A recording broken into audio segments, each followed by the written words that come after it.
আমাদের কাছে দেখা হলে বলতো, ভাইয়া আমার একটা 10টা টাকা হবে। আমি কেন রে, তুই 10 টাকা কি দিয়ে কী করবি?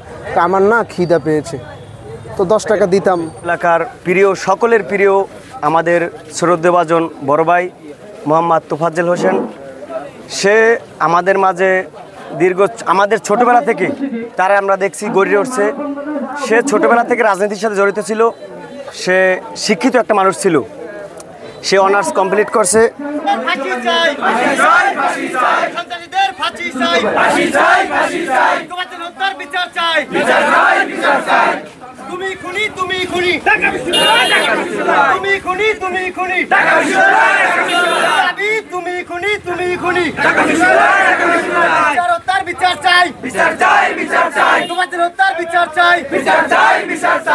আজকের এই মানববন্ধন করছি আমাদের সহপাঠী, আমাদের শ্রদ্ধেয় ভাই তোফাজ্জল হোসেন এই সমাজে একজন সুশিক্ষিত সন্তান ছিল। সে এই অত্র এলাকায় বড় হয়েছে। তাকে বরিশাল, বরগুনা, পিরোজপুর, বরগুনা, পাথরঘাটা সবাই তাকে চেনে, কিন্তু সে কখনো অন্যায় করে নাই। সে অন্যায়ের প্রতিবাদী ছিল সব সময়। সে হয়তো সাময়িকভাবে অল্প কিছুদিনের আগে মানসিক ভারসাম্য হয়েছে, কিন্তু সে এই সমাজে কখনো অন্যায় করে নাই। সে একজন ভালো ফ্যামিলির সন্তান ছিল। এই সমাজে তাকে জিজ্ঞাসা করে আপনারা দেখবেন যে তোফাজ্জল হোসেন সে কখনোই অন্যায় করে নাই। সে সবসময় সমাজের মানুষের ভালো আচরণ করত এবং সে অনার্স মাস্টার ডিগ্রি একটা ছেলে। সে মানসিক ভারসাম্যহীন কারণে, সময়ের কারণে কিছু সে বাড়িতে থেকে এদিকে রয়েছে। সে কিছুদিন আগে তার মাকে হারিয়েছে, বাবাকেও হারিয়েছে এবং তার একজন ভাই ছিল পুলিশের সাব ইন্সপেক্টর, কিন্তু কিছুদিন আগে তাকেও হারিয়েছে। সে এখন একা হয়ে যাওয়ার কারণে সে মানসিক ভারসাম্যহীন হয়েছে।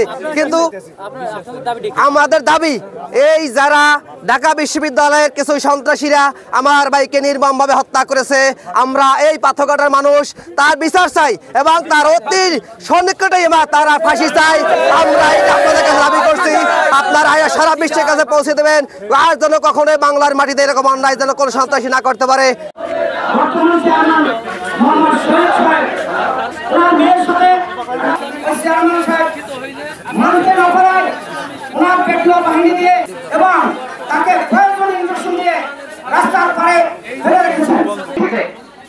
সম্মানিত উপস্থিতি, আমরা অতীব দুঃখিত যে তোফাজ্জলকে একটা সম্মানিত জায়গায় ঢাকা ইউনিভার্সিটি মানুষ বের হয়, বড় বড় ডিসি, এসপি, বড় বড় অফিসার বের হয়, রাজনীতি প্রসূত আমরা মনে হয় জীবনে আর কখনো আমরা দেখি নাই। সম্মানিত তোফাজ্জল ভাইয়ের বিষয়ে বলতে হলে, তোফাজ্জল ভাই অত্যন্ত মেধাবী একজন স্টুডেন্ট ছিল। সে আমাদের সহপাঠী ছিল, আমাদের বন্ধু ছিল। তার সাথে আমরা দীর্ঘদিন একসাথে চলাফেরা করেছি এবং খুব ভালো একজন ছেলে ছিল। কিন্তু ঢাকা বিশ্ববিদ্যালয়ের সর্বোচ্চ বিদ্যাপীঠ, যেখান থেকে রাজনীতির শিক্ষা হয়, যেখান থেকে আদর্শের শিক্ষা হয়, সেখানে যদি এইভাবে ঘটনা ঘটে, প্রথম ঘটনা ঘটলো আবরার ফাহাদ, সেই বিচারটা যদি কার্যকর করা হতো, আজকের এই দ্বিতীয় তোফাজ্জলের বিচারটা আমরা এই হত্যাটা হতো না।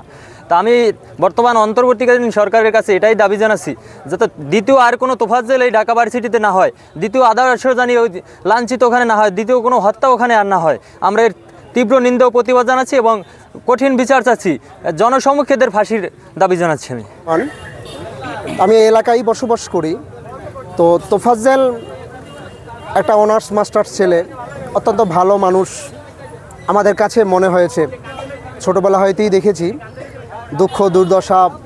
ওর বাবা এক সময় বাজারে ব্যবসা করতো, বাজারেও দীর্ঘদিন ছিল।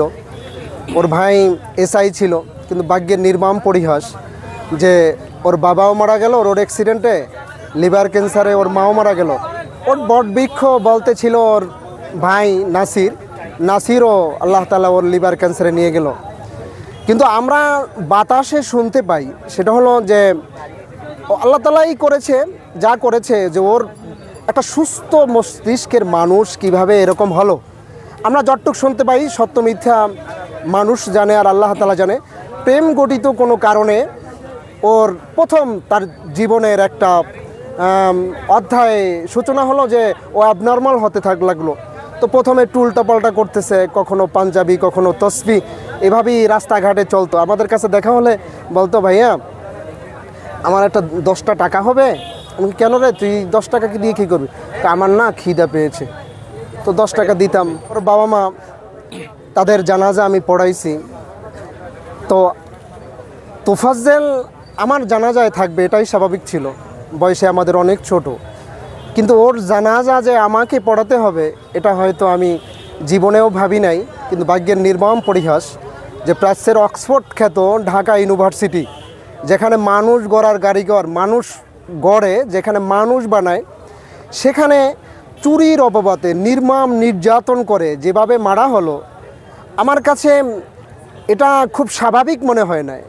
বলে কোনো জালেমের জুলুম, বলে কোনো মানুষকে নির্যাতন করে শরীরের গোস্ত খসাই দিতে পারে, এরকম আমার একটা নিরীহ, একটা অ্যাবনর্মাল বা একটু ব্রেনে প্রবলেম একটা ছেলের সাথে এইভাবে আচরণ করতে পারে, এটা কোনো জালেম ছাড়া পারে না। আমি তাদের দৃষ্টান্তমূলক, যারা করেছে, নিরীহ কাউকে নয়, যারা করেছে তারা যেই হোক, আমার দল কোনো বিষয় না, মানবতা বিষয়।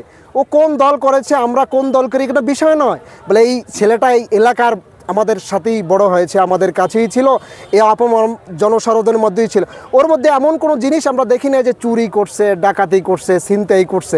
হ্যাঁ ছিল, মানবিক কারণেই মানুষের কাছে দাঁড়ে দাঁড়িয়ে গিয়ে টাকা চাইতো, পয়সা চাইতো, এটা চাই নিত।